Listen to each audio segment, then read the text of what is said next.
think it's time we ask ourselves if we still know the freedoms that were intended for us by the Founding Fathers. They seem to be in full-scale retreat from spending cuts and are talking about raising people's taxes again. And I have only one thing to say to the tax increasers. Go ahead, make my day.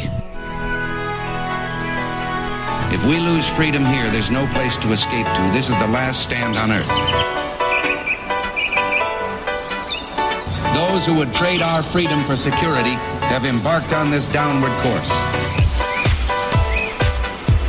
Whether we believe in our capacity for self-government or whether we abandon the American Revolution and confess that a little intellectual elite in a far distant capital can plan our lives for us better than we can plan them ourselves. Conduit News Radio with Paul Harrell is on now. All right, folks, welcome. Thanks so much for being with us today. Thank you. And Joe, we really appreciate you doing all your hard work. I know we're back in normal studio today, so we're doing it the normal way. And the phone number, if you want to call or text today, 870-275-9799. Coming up at the top of the next hour, we'll be talking with State Representative Robin Lundstrom about her bill that passed out of a committee earlier this week that would alter the minimum wage increases that are coming to try to help some small businesses with, employees 20 or fewer employees, things like that. Of course, the liberal left's freaking out, and we covered this yesterday. The Republican Party of Arkansas, along with the governor of the state, do not support Robin Lundstrom's bill. They're basically saying that the will of the voters needs to be respected because they voted themselves other people's money. You know what I mean? I mean, not everybody has a small business, and so you have all these people that basically are voting money from the small businesses. It's fascinating to me, but they want to respect the will of the voter. Very much like they respected the will of the voter when it comes to the half-cent sales tax that is going to sunset in 2022. You know what I mean? The half-cent sales tax. You know that we all voted for that in 2012, and it was a 10-year program. It was going to sunset in 2022. We want to respect the will of the voters. So we obviously are going to let that tax sunset. Oh, wait, no, we're not.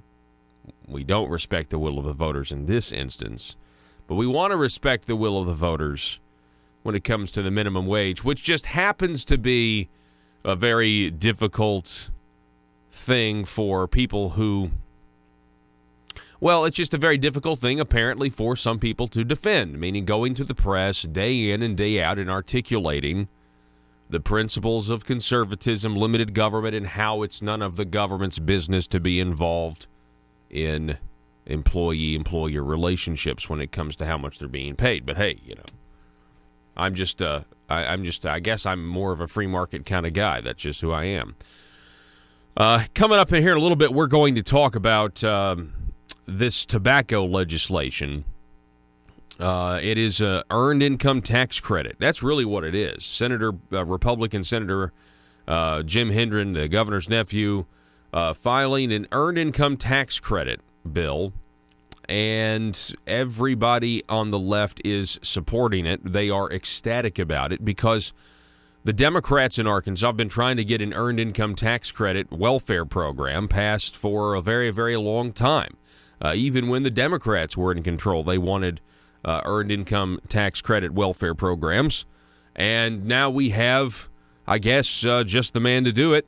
Senator Hendren now proposing such a thing. And he wants to give they're calling it a tax break. That's what they're calling it, a tax cut. But it's really earned income tax credit from what I can tell, right? Welfare program. And this is going to be revenue neutral. Going to offset with raising the taxes on cigarettes and e-cigarettes 80 cents a pack. So essentially, to me, it's a wash because mostly poor people smoke cigarettes anyway, and then poor people are obviously going to qualify for the new welfare program. And it's got a lot of people scratching their heads, I'll tell you that much. A lot of people scratching their heads like, what's going on? especially that photo. We'll talk about this at 6:30, but especially that photo with Senator Hendren flanked by all those Democrats. You got to be wondering what's going on. Again, the number 870-275-9799. Excuse me. All right, so this is a terrible tragedy. I'm sure you've heard about it, but I want to give you the latest out of New Zealand. It's not every day that you say that, but that probably means that it's a pretty tragic situation. I don't know if you've heard this, but there's been a mass shooting at 2 mosques in Christchurch, New Zealand. This is from Reuters. It says here at least 1 gunman killed 49 people and wounded more than 20 during Friday prayers at 2 New Zealand mosques in the country's worst ever mass shooting, which Prime Minister Ardern condemned as terrorism. Let's see here. A gunman broadcast live footage on Facebook of the attack on 1 mosque in the city of Christchurch, mirroring the carnage played out in video games after publishing a manifesto in which he denounced immigrants, calling them invaders. New Zealand was placed on its highest security level threat, Ardern said, adding that 4 people taken into custody held extremist views but had not been on any police watch lists. When was this posted? Go to the Zero Hedge article. This is the latest because this was posted like 30 minutes ago. They now have 4 in custody in the New Zealand mosque shootings. There were IEDs found. Of course, we know that the gunman live streamed the attack. Here's the latest update. 4 people are in custody following shootings at 2 New Zealand mosques, 3 men and a woman, according to the New Zealand Police Commissioner. There were a number of IEDs attached to vehicles that were stopped. One of the gunmen is confirmed as 28-year-old Australian Brenton Tarrant. Let's see here. That's the tweet there from the Herald Sun about 4 people. Let's see here. Prime Minister Ardern said it's one of New Zealand's darkest days. Then you have a photo. This is a photo of the. Scroll down. Let's see the photo of the shooter. Or a photo. Yeah, is this who this guy is? Do you see that, or am I the only one that sees it? I mean, I see it under Update 4. There it is. Yeah, Update 4. Let's see. Anyway, just an awful tragedy, and you just hate this for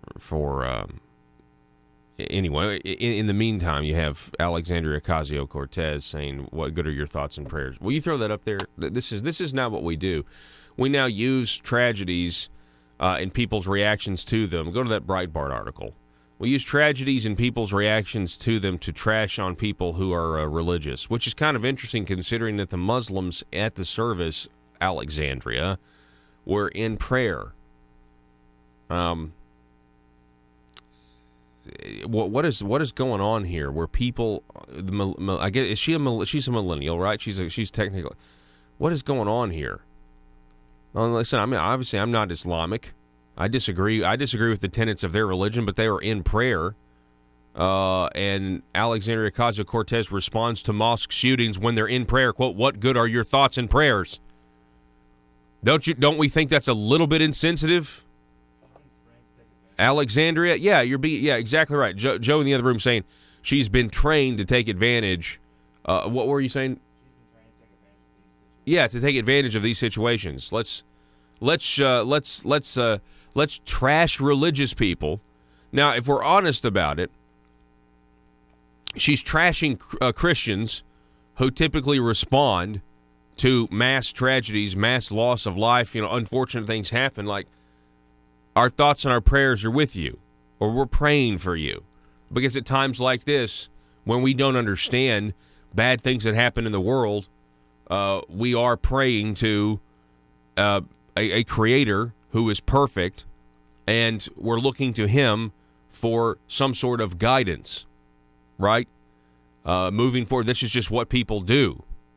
And it's probably maybe the last, in our society, it's probably maybe the last religious thing or the Christian consensus or whatever, or even just what I'm trying to say, a higher power, a theistic sense that's just kind of ingrained in our culture. It may be the last thing that's just kind of there, Prayer, thoughts and prayers are with you, and they're trying to even go after that now. You can't even say that in public, and if you do, you'll offend somebody on the left. Scroll down here. I want to read this piece here. Representative Alexandria Ocasio-Cortez responded to the mass shootings at 2 mosques in Christchurch, New Zealand, on Friday by questioning the thoughts and prayers often expressed in sympathy with victims. At first, I thought of saying, imagine being told your house of faith isn't safe anymore, she tweeted. But I couldn't say imagine because of Charleston, Pittsburgh, Sutherland Springs. Okay, keep going. What good are your thoughts and prayers when they don't even keep the pews safe, she concluded. For the past few years, many advocates of gun control have responded to mass shootings by openly mocking the expression of thoughts and prayers. Last year, for example, liberal comedian John Oliver, who hosts Last Week Tonight on HBO, reacted to the mass shootings at the Marjorie Stoneman Douglas High School in Parkland, Florida, by saying, thoughts and prayers, F your thoughts and prayers. It's a mental health problem. Yeah, it's also a gun problem. And someone says, now is not the time to talk about gun control, and everyone moves on until it inevitably happens again.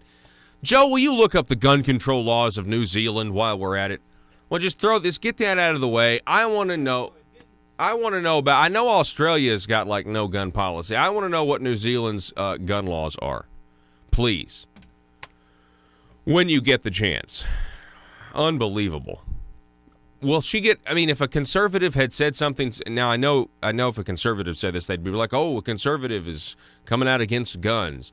But if it were any other situation where this was so blatantly insensitive, you have Muslims in mosques being slaughtered, but they were at prayers, and then she comes out and says, what good are your thoughts and prayers? Now, she's attacking people like us who might feel that way, but does anyone see how completely insensitive and how we just want to use everything as an excuse to attack one another? Why am I even talking about this when you've got 49 people who've just been murdered? Anyway, the number 870-275-9799. Let's go ahead and take a break, reset here, and we'll be back here in just a moment. And it's Johnny Cash Friday. I forgot to play it. We'll play it here in a minute. Back in a minute. All right, ladies and gentlemen, welcome back to the program. We have a really special treat for you guys again. Welcome back to the program. We have historian, you've seen him on the Fox News channel, Victor Davis Hanson is back with us on the line. Mr. Hanson, thanks so much for being with us. Thank you for having me. Absolutely. Now, your book, it was out last week. It's called The Case for Trump, and I'm really excited about this. I was reading some reviews. You've got some great recommendations from people like Rush Limbaugh, Newt Gingrich, Mark Levin. He said, quote, a brilliant, embracing analysis from one of the great thinkers and writers of our time, and a farmer to boot, Victor Davis Hanson. Hanson understood the circumstances that gave rise to Donald Trump early on, how the president has made long overdue changes, and why his enemies seek to destroy him. Some pretty high praise, sir. Yeah, well, it's anybody who writes a dispassionate analysis, so it's not, I'm not part of the rah-rah or Trump's, Satan. He's not a Satan or a saint.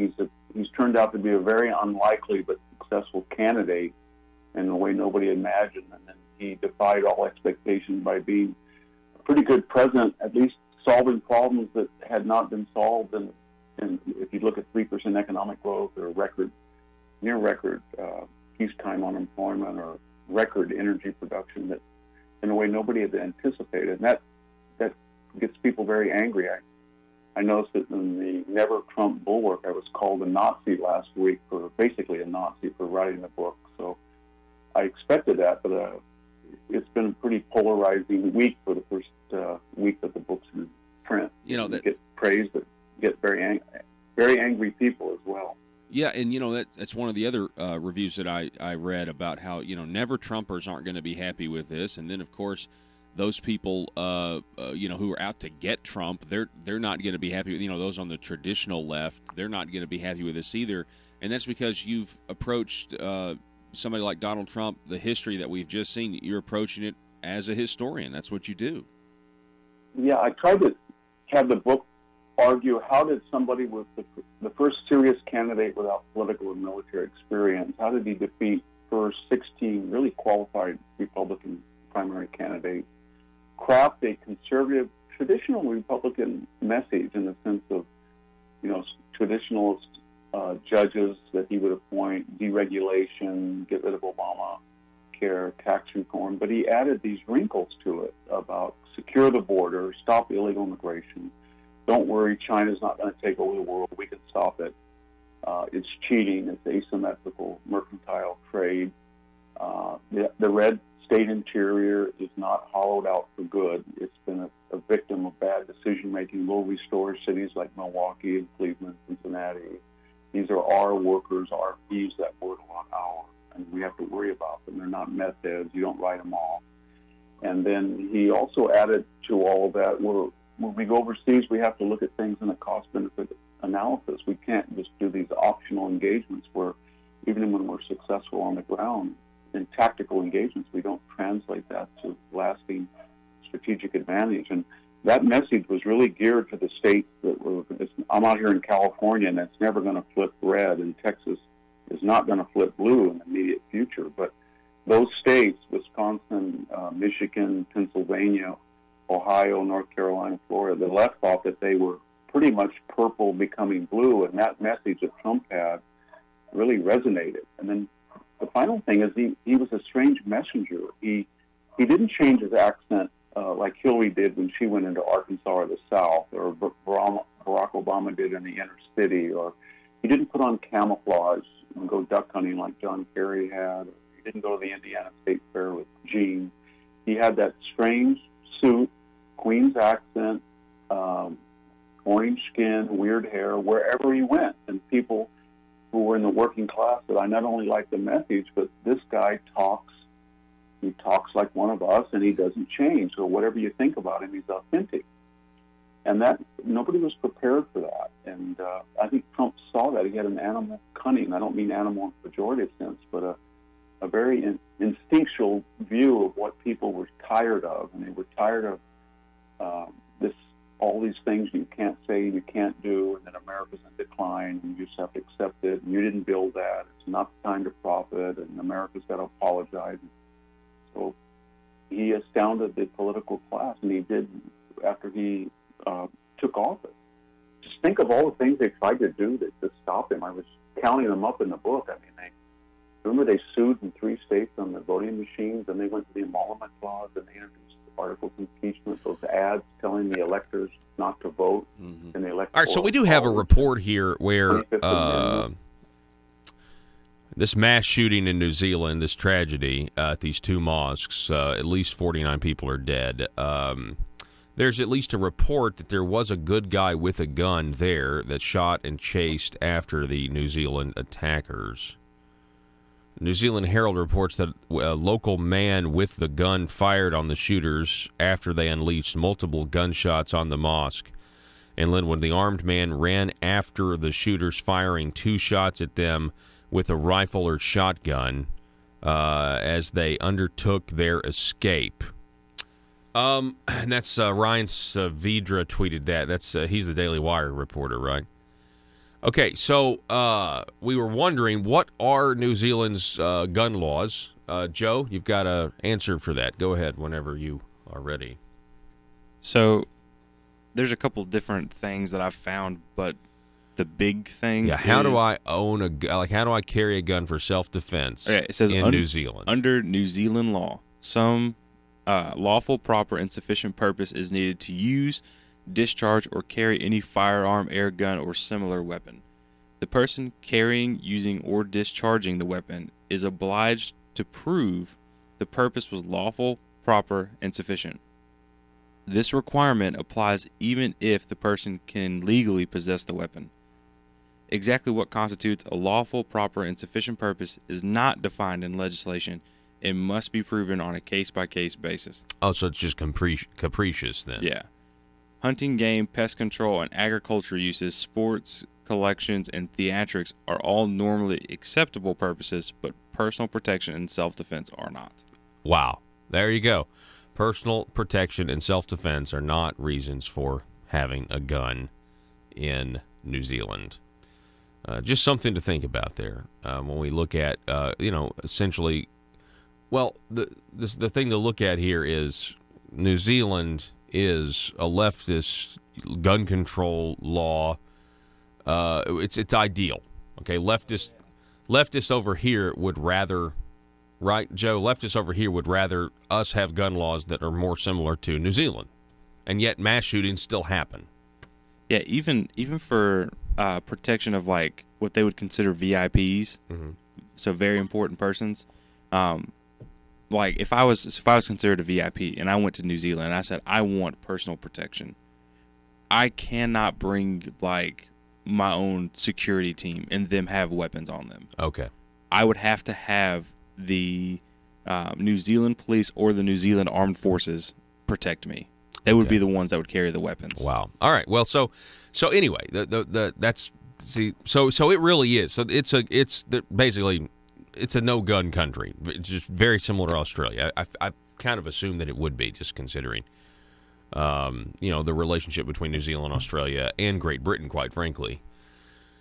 And so, it's a place where there's no guns. Now, the left is going to say, they're not going to say, they're not going to have any sort of self-reflection. Like, here's an example where they have gun laws that we want here in America, these leftists want here in America, and yet somebody still got their hand on guns and went on a killing spree. And when they decided to go on that killing spree, there was some guy that had a gun for hunting purposes, Joe, because it sounded like he had a shotgun and started chasing after this guy, which was, I guess with hunting is a lawful reason to have a gun over there, but not for personal protection. You can't really carry a shotgun everywhere you go. Again, the phone number, 870-275-9799. This tragedy in New Zealand. We're going to get to some Arkansas news when we come back from break here in just a moment. We're going to talk about this new proposal that would raise taxes on cigarettes by 80 cents a pack. It would raise $100 million, but it would be offset by an earned income tax credit for lower-income people, a welfare program for lower-income people. And it was interesting that Senator Dismang in the write-up this morning specifically mentioned this has nothing to do with anything we talked about on the task force. Has nothing to do with it. And I was having some conversations yesterday with folks who were very confused. They were wondering why we even had a task force for 2 years on taxes when we didn't use any of the recommendations, or very little. Essentially wrote the tax reform plan in 3 weeks. They did everything. They wrote a highway plan in like 2 weeks. They wrote an income tax plan, and I was really happy that we had up or down votes, and we didn't have a lot of bills that had everything kind of jam packed in there. I was pretty happy about that, but I think maybe the reason they did that was because they were making the tax policies up as they went. And so then you got to ask yourself, why did we spend all that time in a task force for? And Senator Jonathan Dismang, who is an establishment guy, says he doesn't intend to vote for Senator Hendren's bill to raise taxes on your tobacco and give an earned income tax credit welfare program to lower income people. He said he doesn't intend to vote for it. He's the chairman of the Revenue and Tax Committee, by the way. Why so many Democrats are standing around Senator Hendren as he proposed this yesterday? I'll show you that picture. I'll even read you the story over at arcdems.com. Back in a moment.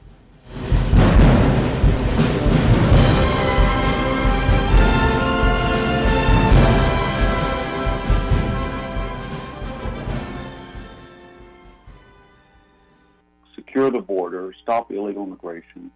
Don't worry, China's not going to take over the world. We can stop it.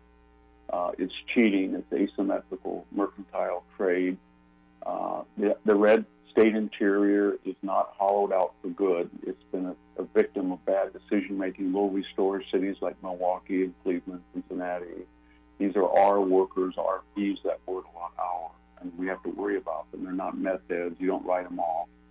And then he also added to all of that, when we go overseas, we have to look at things in a cost-benefit analysis. We can't just do these optional engagements where even when we're successful on the ground, in tactical engagements, we don't translate that to lasting strategic advantage. And that message was really geared to the states that were, I'm out here in California, and it's never going to flip red, and Texas is not going to flip blue in the immediate future. But those states, Wisconsin, Michigan, Pennsylvania, Ohio, North Carolina, Florida, the left thought that they were pretty much purple becoming blue, and that message that Trump had really resonated. And then the final thing is he was a strange messenger. He didn't change his accent like Hillary did when she went into Arkansas or the South, or Barack Obama did in the inner city, or he didn't put on camouflage and go duck hunting like John Kerry had. He didn't go to the Indiana State Fair with jeans. He had that strange suit, Queen's accent, orange skin, weird hair, wherever he went. And people who were in the working class said, I not only like the message, but this guy talks like one of us, and he doesn't change. So whatever you think about him, he's authentic. And that nobody was prepared for that. And I think Trump saw that. He had an animal cunning. I don't mean animal in a pejorative sense, but a very instinctual view of what people were tired of. And they were tired of all these things you can't say, you can't do, and that America's in decline, and you just have to accept it. And you didn't build that. It's not the time to profit, and America's got to apologize. So he astounded the political class, and he did after he took office. Just think of all the things they tried to do to stop him. I was counting them up in the book. I mean, remember they sued in 3 states on the voting machines, and they went to the emolument clause, and they introduced articles of impeachment, those ads telling the electors not to vote in the Electoral College, and 25th Amendment, Logan Act, School by McCabe. Yeah, we now know that whole 25th Amendment thing. We have McCabe out there saying that they were lobbying members of the cabinet, trying to figure out if they could get any of them to go along with the 25th Amendment coup, essentially. Now, you mentioned all of those people who've gone against them. In your book, you compare it to the Ancien regime. Tell us about that. Well, in history, there's been societies in France and Constantinople, Spain, where a permanent class of bureaucrats, administrators get so large that they exist not to implement the policy of the ruler or the elected official, but to perpetuate themselves. So we're seeing that in Washington. We've got, I think, nationwide, state, local, but in Washington, altogether, about 25 million people work for government. And whether it's regulators or the IRS or whichever bureaucracy we're talking about, they have all the resources, and they go after individuals with unlimited government resources. And the individual bureaucrat is protected usually from being fired. So people feel they don't trust government. They're afraid of government. It gets larger and larger. They pay more taxes, and yet they get fewer services. So when Trump comes in as somebody who is not part of the political class, and he says that he wants to do all these strange things, make NATO accountable, make them pay their fair share, deregulate, open up ANWR, all of these EPA or foreign policy wonks, Council on Foreign Relations, Government Department at Harvard, Brookings Institute, Sierra Club, whatever all these groups are, and the media in connection with the government, they go ballistic. And I think that explains they thought that they had a moral right, that their lofty ends were so noble to get rid of Trump that they could use any means necessary to implement them. So they diluted a FISA court. The DOJ and the FBI did, but not telling the true nature of the Steele dossier, and they surveilled American citizens. They put an informant in the Trump campaign. They had a member of the Justice Department's wife working on this dossier. All right, so welcome back to the program. Thank you so much for being with us on this Johnny Cash Friday. We're talking about taxes. Robin on Facebook writes, whether you approve or disapprove of smoking, one thing should be certain. No select group should be targeted for a tax increase to fund anything. I have said this for a long time. You see, especially smokers, they're the low-hanging fruit. Yeah, they're the low-hanging fruit. Yeah, get the smokers, make them pay more. We need more money, make them. And so, I don't know. I know the percentage of Arkansas smokers is much higher than the rest of the nation, but still, I mean, you're talking about minority of people. It's always easier to tax the minority. And if they're not a minority, if they are a majority, but they're doing something that a lot of people disapprove of, then you can go get them. You know what I mean? You can figure out a way to go get them. Now, if you're just joining us, you're probably wondering, what are we talking about here? Well, there's a new bill out there. Let's go to the Arkansas Democrat website. That's something that I didn't think I'd say this morning. Arkansas Democrats stand united behind new tax cut for working people. So they're saying that it's a tax cut for working people. Let's see here. Arkansas Democrats stand united behind new tax cut for working people. Let's read what they have to say. Now, look, that's Senator Hendren in the photo there. See, it's Senator Hendren, and that's mostly Democrats there on his right. Okay. And then there's another Democrat right to his immediate left, and then one Republican and some more Democrats. Let's see, another Republican. Not very many Republicans. Mostly it's just Democrats. Okay. So, Arkansas Democrats are all about providing tax relief for working people. Hard-working Arkansans deserve to keep the money they work for, and it also happens to help local businesses when working people have more dollars to spend. That's why Democratic state legislators are proud to stand united behind a new bipartisan plan by the Senate Majority Leader, Republican. This earned income tax credit would benefit more than 300,000 working Arkansans. The tax relief would total $100 million, with the state tapping some additional tobacco and vaping tax revenues to balance the budget. Well, so it's not actually a tax cut. Let's just be clear here, media. It is not a tax cut if the people are giving the same amount of money to the government. I mean, we've got to be able to agree on the definitions of words and phrases. It's not a tax cut. The definition of a tax cut is when the people pay less to the government, not the same, not just making some weird shell game so you get positive headlines from a naive media that just goes along and does with whatever the establishment tells them to, just buys everything they sell them without an ounce of skepticism. Sorry, I just get a little frustrated sometimes. This tax relief plan for working people comes at... Now, why are the Democrats willing to go along with this by a Republican? Well, because, folks, the Democrats have been wanting an earned income tax credit welfare program forever. This is what they've been wanting for years. The Democrat Party of Arkansas, for the last four sessions, have tried to get an earned income tax credit. They've tried to attach an earned income tax credit to something. They tried to throw in an amendment here, and they got beat down, shot down every single time, right? It's just no, we're not going to do it, And as the Democrat Party's numbers continue to dwindle in this state, the leader of the Democrat Party, the chairman of the Democrat Party, was a state representative and got beat last November out of nowhere by Craig Christensen. And so their numbers are shrinking, and we're going to give them an earned income tax credit. We're going to give them what they've been trying to get and have failed to get for the last, for like 10 years they've been trying to do this. I'm telling you, it's crazy. I've got to laugh because when you actually look at those optics, you got to wonder, what is going on here? What is Senator Hendren doing? The tax relief plan for working people comes after Democrats stood tall against a tax cut for the rich passed earlier this session. Okay, so again, the Democrat Party, they were so upset that Asa Hutchinson and the Republicans were going to cut income taxes to try to lower the top rate from 6.9% to 5.9% over 2 years.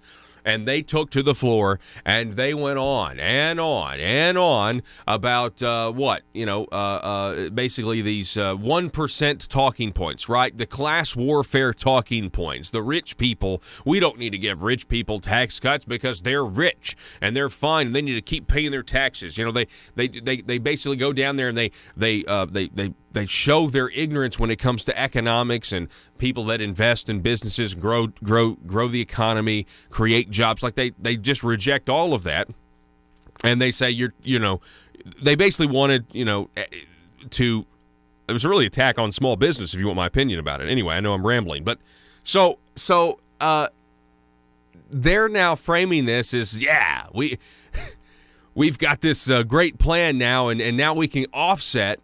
The Democrats are saying they're going to offset the tax cuts for the wealthy with their earned income tax credit for the poor, a new welfare program.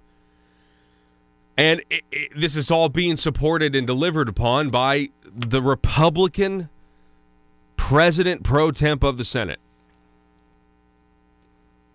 Oh, my goodness. So the Democrats stood tall against the tax cut. The $100 million plan directed 76% of the benefits to the top wealthiest 1% of the state and gave $0 to working families. So that is go. Can you scroll back up, Joe? Can we see this photo again? Senator Hendren with all the Democrats supporting this. Now, why are the Democrats supporting it? Because this is a key legislative goal they've had for years, and you wouldn't think we'd be giving it to them, but looks like they're going to try. They're going to try. Hang on a second. I'm getting text messages like crazy here. Oh, yeah, I see. Okay, so do you remember the John Brummett piece last week where he was talking about how the Democrat Party keeps saving Asa Hutchinson's agenda? Specifically, they're talking about the number of Democrats. John Brummett was a liberal progressive columnist, John Brummett, talking about the number of Democrats that have supported and backed Asa Hutchinson's gas tax agenda. And that there were 26 or so hardcore conservative Republicans in the House that refused to go along with tax increases on both ends. The half-cent sales tax increase, which that's what it is because it's set to expire, and the wholesale gasoline tax, the wholesale diesel tax that eventually is going to raise your taxes at the pump because corporations don't pay taxes, people do, and everything's going to be passed on to the consumer. So this is a payback. That's got to be what this is, right? This has got to be a payback to the Democrats for carrying the big government Republicans' water. I don't see how you could see. That's actually a great point. They backed the gas tax increases. This is a payback deal. Huh. That's an interesting theory. What do you guys think? Send me a text message, 870-275-9799. I mean, you can look up the Brummett piece on ASA. We might need to find that piece. Go back and find the Brummett piece on ASA.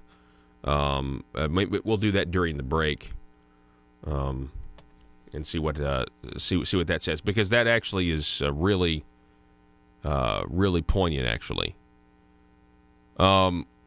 is this it right here? He's gone full ASA. That can't be it, is it? Hang on a second. I can't remember. It's back in that was back in February though. I can't remember the last time I read this. Talks about him ASA losing 2 statewide elections. Lowered state income taxes. I don't think this is it. Anyway, so let's go to the next article. Let's actually get into what this is. Okay, this is from Michael Wickline. Bill aims to cut taxes on low, mid incomes, plan would levy tax on e-cigarettes. Plan would add levy. Now, levy. There's a subheadline is levy. What is this? What is this? Levy. You mean tax, right? Well, Paul, there's a lot of people that may not know that levy means tax, but most people know what a tax is. Most people, maybe most people know what a levy is, but anyway. All right. So, Senate President Pro Tem Jim Hendren on Thursday announced a bipartisan proposal to grant $100 million a year in tax cuts for low to moderate income families and pay for the cuts by taxing a privileged tax on e-cigarettes and a special excise tax on cigarettes. Now, hang on. A special excise tax on cigarettes. Is that another new tax on a product that's already taxed? Is that what we're doing here? Is this another example where we're a special excise tax on cigarettes? Don't we already have an excise tax on cigarettes, or is it a sales tax? Is that what it? We're just really obsessed with taxing the same product multiple times. It seems like they want to do it on your gas. That's what they've done on the gas. You already pay a tax at the pump, and they turn around and tax you at the wholesale level too. In order to get around the constitutional requirement here in Arkansas that you got to have 75% to lower or raise an existing tax. But if you create a new tax, you only need 51%. The legislation will require a majority vote for approval in both chambers. Quote, "We are going to give it our best try," Hendren said. He was surrounded by 15 Democrats and Republican lawmakers. Yeah, a few. How many Republicans were there? 3? We are not kidding ourselves that this is going to be an easy fit. He said he hopes to present the bill in the Senate Rev and Tax Committee next week and is optimistic about his chances of clearing the Senate. The House is more of a challenge because of the way they are structured and the way things go through different committees, but I think we have a good chance, Hendren said. Let's see here. What does ASA say about this? I appreciate the efforts of Senator Hendren and the sponsors for seeking additional ways to provide tax relief to those with lower incomes, as we did in 2017 with the low-income tax cut of $50 million. It is important that any additional tax relief be offset on the revenue side, which this bill seems to accomplish through a new tax on tobacco and related products. However, I will continue to study this bill and its revenue impact as it moves through the legislative process. That's Asa Hutchinson. Hendren says he does not expect his uncle to oppose the legislation. Quote, "I do not expect him to oppose it." And let's see, what else do we have in this article? House Speaker Matthew Shepard said he wants to study Hendren's bill more closely before taking a position on it. He said there's a legitimate argument to be made that e-cigarettes should be taxed differently because there's not parity between those products and traditional tobacco products. I want to look at it closer. Anytime you're talking about a tax increase, Speaker Shepard says, that's something that in terms of how I view things, that just causes me to take an even closer look at it.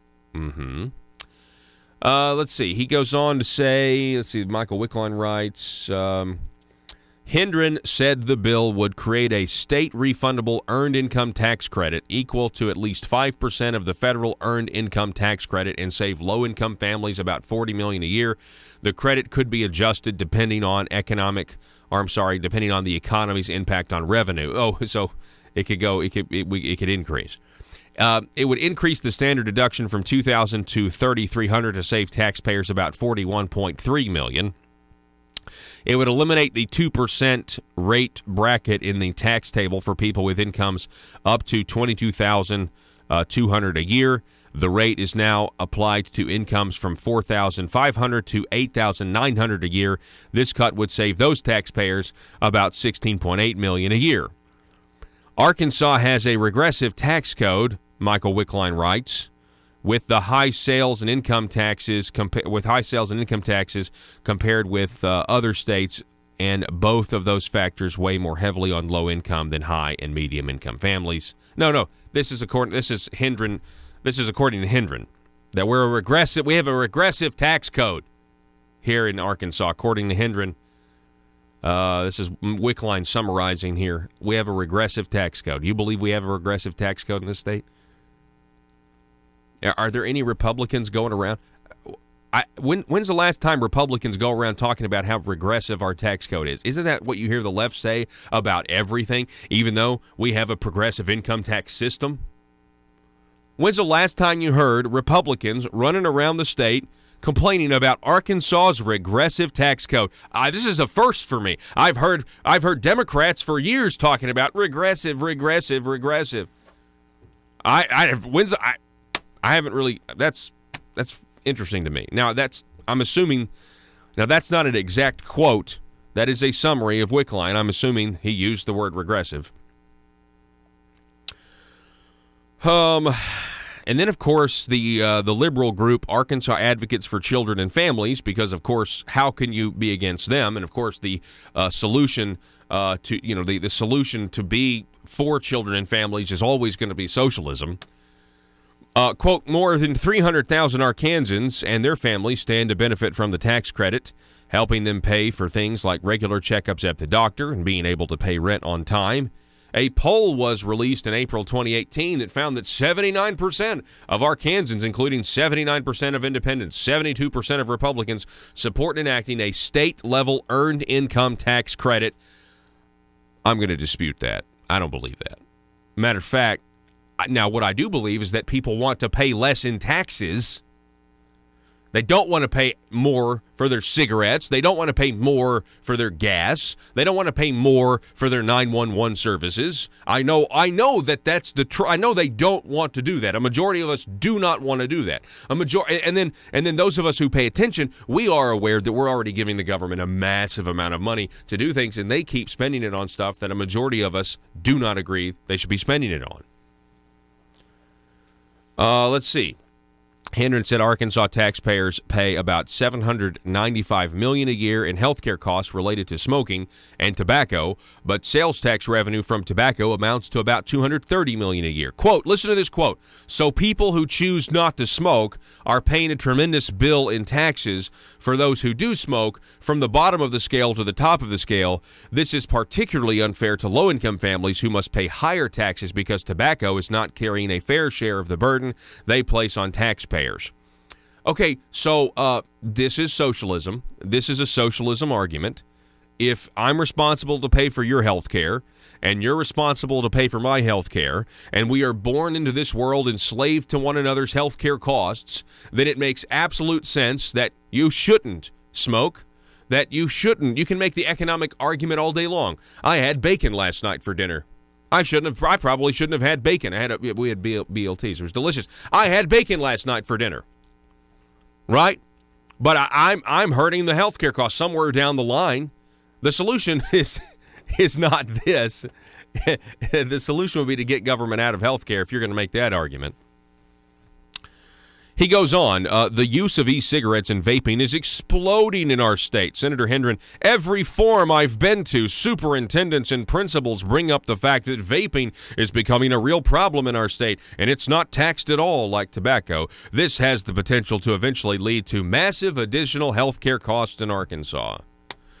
Well, you know, they're going to raise the age to buy tobacco from 18 to 21 because superintendents are so upset.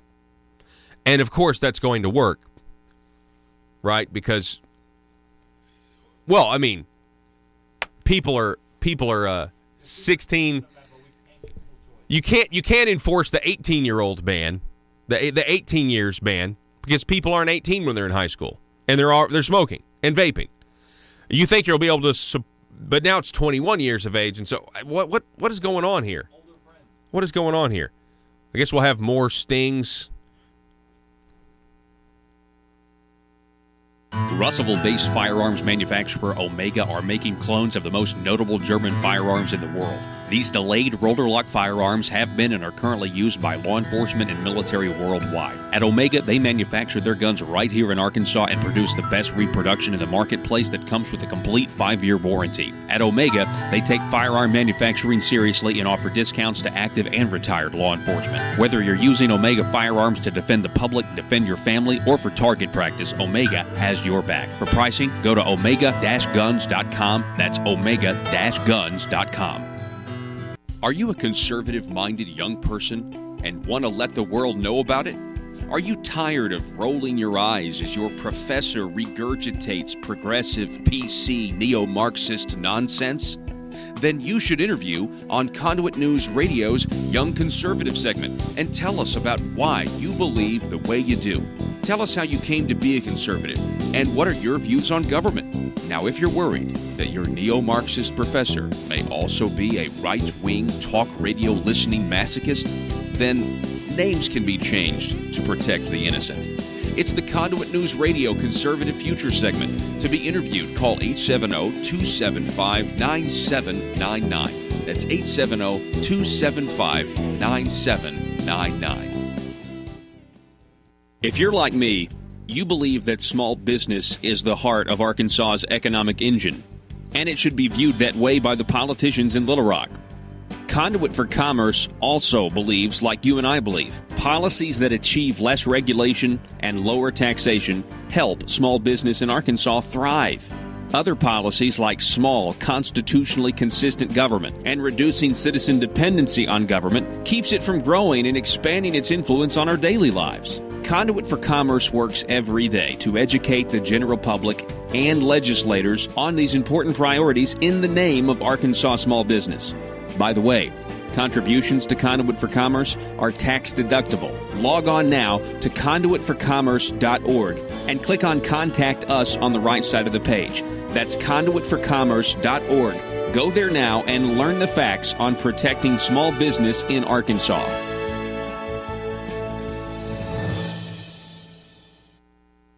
All of those people who've gone against them.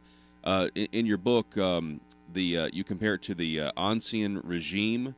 Tell us about that.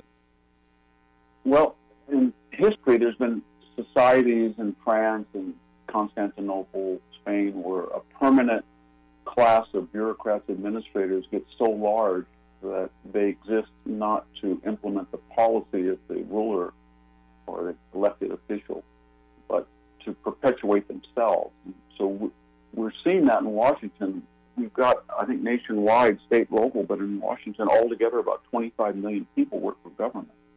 And whether it's regulators or the IRS or whichever bureaucracy we're talking about, they have all the resources, and they go after individuals with unlimited government resources. And the individual bureaucrat is protected usually from being fired. So people feel they don't trust government. They're afraid of government. It gets larger and larger. They pay more taxes, and yet they get fewer services. So when Trump comes in as somebody who is not part of the political class, and he says that he wants to do all these strange things, make NATO accountable, make them pay their fair share, deregulate, open up ANWR, all of these EPA or foreign policy wonks, Council on Foreign Relations, Government Department at Harvard, Brookings Institute, Sierra Club, whatever all these groups are, and the media in connection with the government, they go ballistic.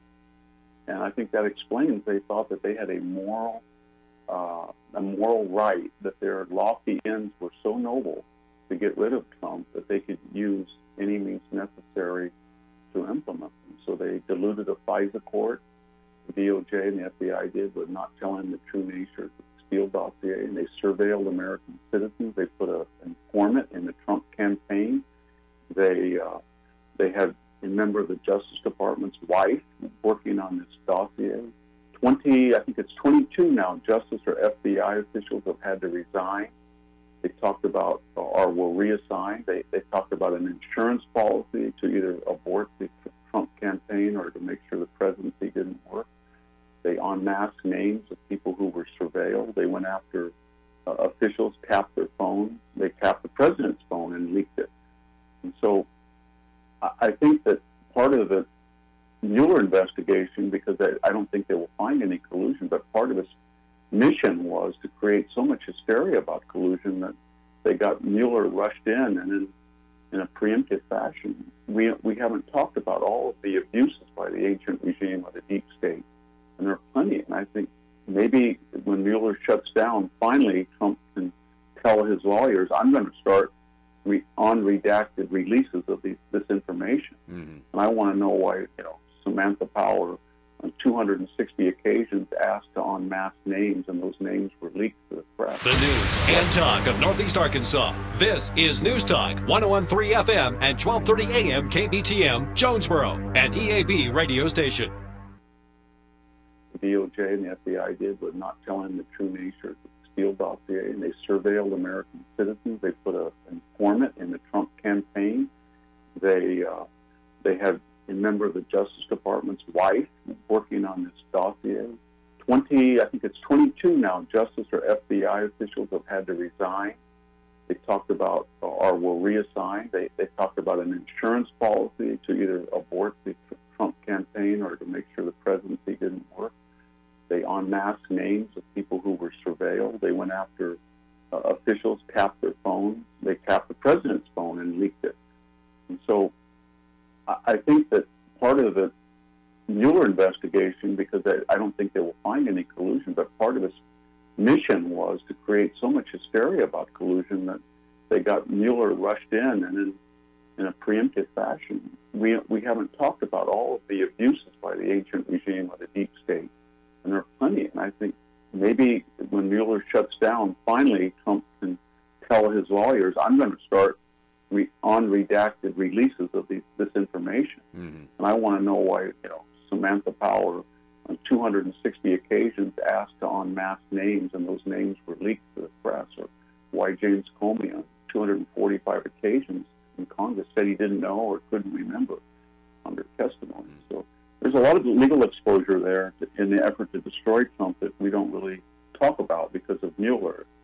But once that offensive ends, I think you'll see a new twist to things. I hope. I think you're exactly right. We're talking with historian Victor Davis Hanson. His new book is out now. You need to check it out. It's called The Case for Trump. You're exactly right, Victor. He said he was going to release the FISA application. I've interviewed Devin Nunes, also one of Arkansas's congressmen who's on the House, the permanent House Select Committee on Intelligence as well, and they want these documents released eventually. But I do think had Trump released them before the Mueller report, the media wouldn't necessarily have to cover the substance, and they may not, in fact, even after the report. But it would look like they could say, "Well, he's just going after those who are trying to go after." No, you're absolutely right. I made that argument. Well, but once the Mueller thing is over, I think we can finally address situations like the sitting Department of Justice official meeting in a stealthy conference with Bill Clinton, whose wife was under investigation, or Andrew McCabe claiming he didn't have a conflict of interest when he was the chief investigator of Hillary's email scandal, when just 3 months before his wife had received $600,000 plus in Clinton-related tax. There was all these things were going on, and we're asked to just forget about them because of Mueller. Well, when Mueller's over with, I don't know what the Democrats are going to do, because without Mueller and the collusion charge, they're going to have I know they have all these investigations, but they're going to be fragmented. They're going to be going after taxes, and a lot of Americans are going to get tired of it. Can you imagine Barack Obama negotiating the Iran deal in 2015 if the Republicans had called in Reggie Love, his bag man, and said, "Hey, Reggie, did you guys play cards the night of the bin Laden raid?" As you said at the press conference, because the president was bored. Or, "Hey, here's Tony Resco. He gave Obama a sweetheart land deal. Did Obama pay taxes on that gift?" And I don't think people would have liked that when the President of the United States is even negotiating a flawed deal. So at some point, I think the Democrats are going to have to give up. But in their defense, they decided to go full socialist with reparations and infanticide, Green Deal, wealth tax, high 90% bracket tax, Medicare for everybody, open borders, abolish ICE. Those are issues that are only polling about 20%, 30% approval. And if they want to go full socialism, Trump is going to, he's going to tell American people, last time they wanted Hillary and you didn't want, even if you didn't agree with me, you didn't want Hillary Clinton, and now he's going to be able to say, I may be a little crass sometimes, but listen, American voter, I'm the only thing between you and socialism. Can you see a a scenario where, from a historical perspective, I know we're not there yet, but in hindsight's 2020 once we get there. But speaking of 2020, the 2020 elections, the Democrats taking back control of the House of Representatives, it may just, in fact, remind everybody how much they disagree with the Democrat Party.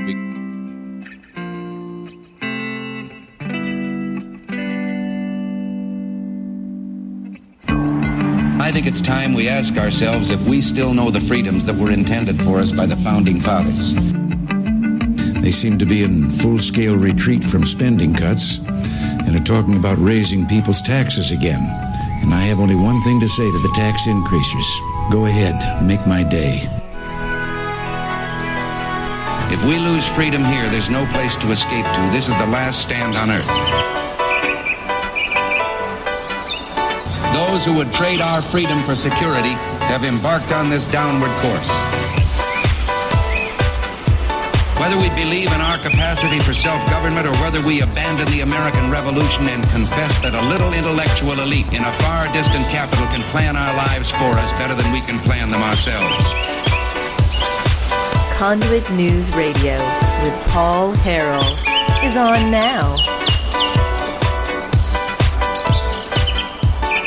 All right, folks, welcome back to the program. Hour number 2. Thank you so much for being with us today. We always appreciate everybody out there listening. We're going to get back to our coverage here in a little bit of this earned income tax credit that's been proposed. But before we get back to that, I want to welcome to the program once again State Representative Robin Lundstrom is on the line this morning. Robin, good morning. Good morning. How are you? I'm doing good. Go ahead and remind the audience, District 87 is where? That is Siloam Springs, Elm Springs, Tawnytown, and Springdale. It's easy to remember. It's District 87, Made in Heaven. All right, there we go. I remember that from last time. Okay, so Robin, the minimum wage, it's going to increase. It has increased. It really seems to increase every January because of legislation that's passed or something that gets on the ballot that's then put into statute. And it's really tough on our small businesses. We have small businesses in this state, owners, they're minorities compared to the rest of the people that are just voting, more and more money from them. And it passed this last time, and in 2022, it's going to be up to $11, which if you look at per capita income, that'll make Arkansas the highest minimum wage in the nation. And so you had a bill. It's gotten out of committee to try to address some of these concerns of small business owners. And why don't you tell us what that bill will do? Well, the first bill is 1752, and it's a straightforward bill. We are adding a little bit of language to make sure that everybody understands we're not going back. We're keeping the minimum wage at $9.25, and all that does is address the voters spoke. We got that part. But I don't think the voters intended to hurt their small businesses or their nonprofits. Mm-hmm. I'm convinced they didn't walk in the voting booth with that intention at all. And there's always unintended consequences with even the best bill or anything that you do. There's always an unintended consequence, and this is to address that. And it's a very tightly done bill. It's 2 whole pages, so it's an easy read. And all it does is say that when the next increase comes, which will be in January, it'll be $10, and then the next January it'll be $11, that small businesses and nonprofits will stay at that $9.25. Now, that doesn't mean a business won't be giving raises. Not at all, because if you get good people these days, you'd better be giving them something because you're going to have to compete in the job market. That's the real world. But if you're a small business under 25 or a nonprofit, you're not going to be able to keep up with those big increases. For example, the Boys and Girls Clubs all over the state are having to look at cutting back hours. They're having to look at cutting back programming. Well, that's a big deal, and there are a lot of small daycares. They're looking at cutting back, but also they're having to raise prices. That's just a natural reality of recouping costs. So, and a lot of small businesses, you can only raise prices so much before people start to say, I think I'll just do without that. Yeah. So, they have to pay payroll taxes, insurance, that eats up the bulk of your revenue. Yeah. So you're going to start shrinking, and the first place you shrink is on your employees. That's just a natural process. You know, and shrink a little here, a little there. Yeah, and this is not something that, if you're not a small business owner, this is not something that the average person is going to think about, because they just really haven't had, they don't have a small business. You don't have to. Yeah. Right. I mean, it's not a bad thing. We want more people starting small businesses, and that's where our big businesses come from. I mean, Walmart started with a small 5 and dime. Mm-hmm. Right. So.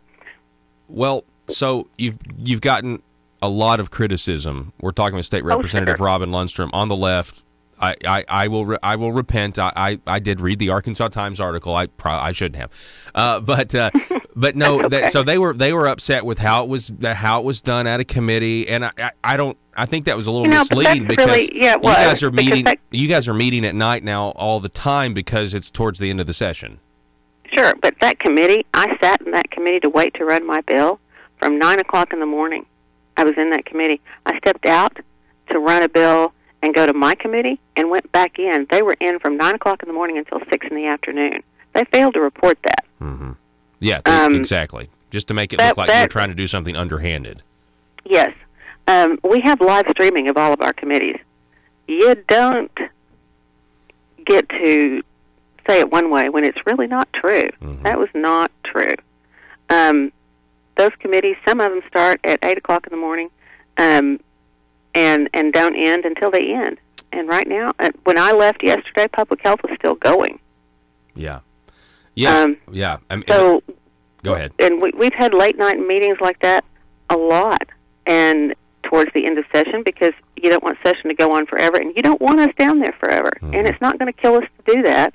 People work at their businesses well into the evening, and a lot of us are business owners, so we get it.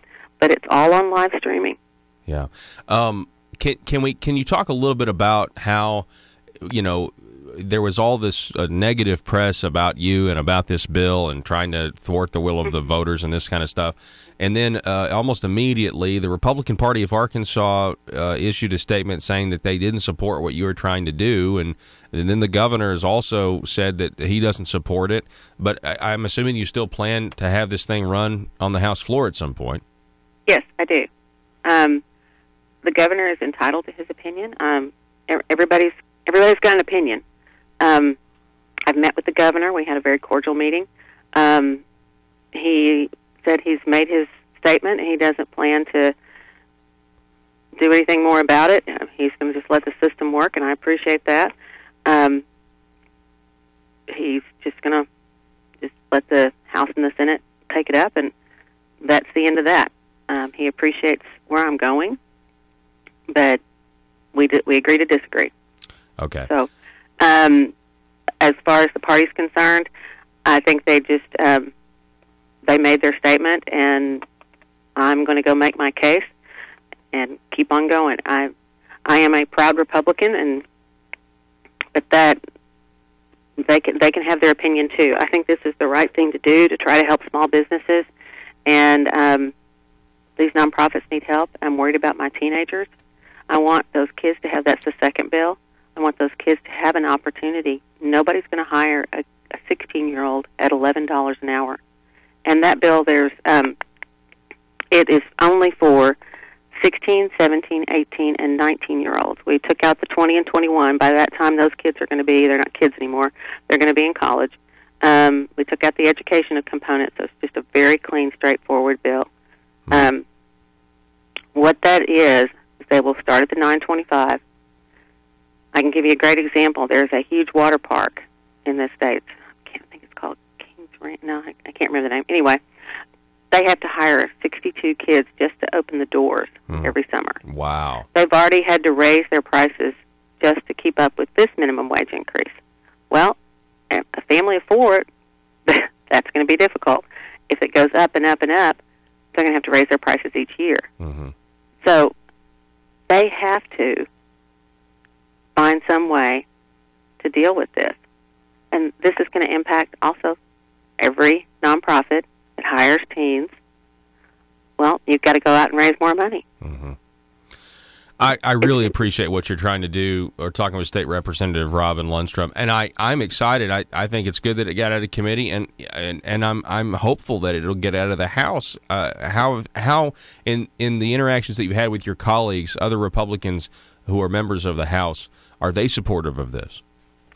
You know, a lot of them are very supportive. They get it. They get the economics of it, and they've heard from their nonprofits and small businesses too. And I don't know, because of the political optics, that if it'll get out or not. I've heard from some Democrats that have said, I may vote for this because I get it. I'm concerned about my nonprofits and small businesses. I may go home and campaign on this. And there's been some Republicans as well. But the political optics, because of the amount of heat I've taken, everybody's a little concerned that this is going to blow back on them. Because of the constant, it's the will of the people, the will of the people. You know, I get that. I'm not taking it back. All I'm trying to do is curb a little of the unintended consequences. Yes. And that's pretty straightforward. Mm-hmm. We always do that. We did it with alcohol, with prohibition. We've done it with marijuana. We do that anytime a law has passed in the state. If there's an unintended consequence, we try to correct a little bit of it. Yes. And over time, I mean, let's be logical. Over time, in about 4 or 5 years, this is going to come together, because the economics of it, in order to compete for good employees, you're going to have to bring your wages up. But these businesses and nonprofits have got to catch their breath. Let me ask you this. Is there a competing bill for this on the Senate side? I know Senator Ballinger he initially got some of the bad press at the beginning of the session. Is there a difference between the two? There is a difference between the two, and they pulled theirs back. And they pulled theirs back and put it back on the table, so to speak, and just pulled it back off the deferred calendar. When I pulled mine, and just to say, hey, there's an alternative out here. You can choose A or B. We've talked about it. Okay. I appreciate them pulling theirs back up, so people can see, hey, you've got choices. They're not running theirs right now. They're letting me go first to see how far I can get, and that's a great thing. Mm-hmm. Yeah. I think people need to look at the bills. There's been some press out there that this is going to hurt disabled people. That's not true. That's in another section of the law. We would never lower wages on somebody disabled. This is straightforward, clean bills. We're having, in state government, we're going to have to make up the difference with the impact on minimum wage increase. It's going to cost us about $12 million. So the taxpayers are paying for this. Yeah. I want to thank you so much for standing up, Robin Lundstrom, being willing to take the heat, being willing to communicate, on this program and to the voters, the merits of the bill, why it's a good bill in the face of all this opposition. And I certainly hope the Republicans of the House look at this, stand up for these nonprofits, stand up for these small businesses, and let's try to, like you said, kind of tweak what the people voted on. I really appreciate you coming on this morning, Robin Lundstrom. The Republicans of the House have been wonderful, encouraging, but they also see the heat and the political blowback, and I just can't thank my colleagues enough for even giving me a shot to try. Absolutely. State Representative Robin Lundstrom, we appreciate it. Have a great weekend. Thank you. Take care. Yes. Bye-bye. So, let me just say this. I know that's what the people voted for. I get that. I get that argument. I understand that argument. I don't. Unfortunately, in this instance, you have the will of the people. Okay, but you also have the will of the people who voted for state representatives who have constitutional authority to pass laws that undercut it. You see what I'm saying? I mean, that's how our system works. I got no problem with completely doing away with the law personally. I mean, completely negating it, and then let each individual state representative go back to their districts and tell them why raising the minimum wage is such an arbitrary thing, and it actually doesn't help the people it claims to help. It's higher prices, it's higher rent, it's higher. Everything goes up, and eventually, your new $11 an hour minimum wage is just like the $9 hour minimum wage. And then you're going to complain about it, and then you're going to raise it again. If raising the minimum wage arbitrarily from $8 to $11 over a short period of time is good, why not 15? Why not 20? Why not 25?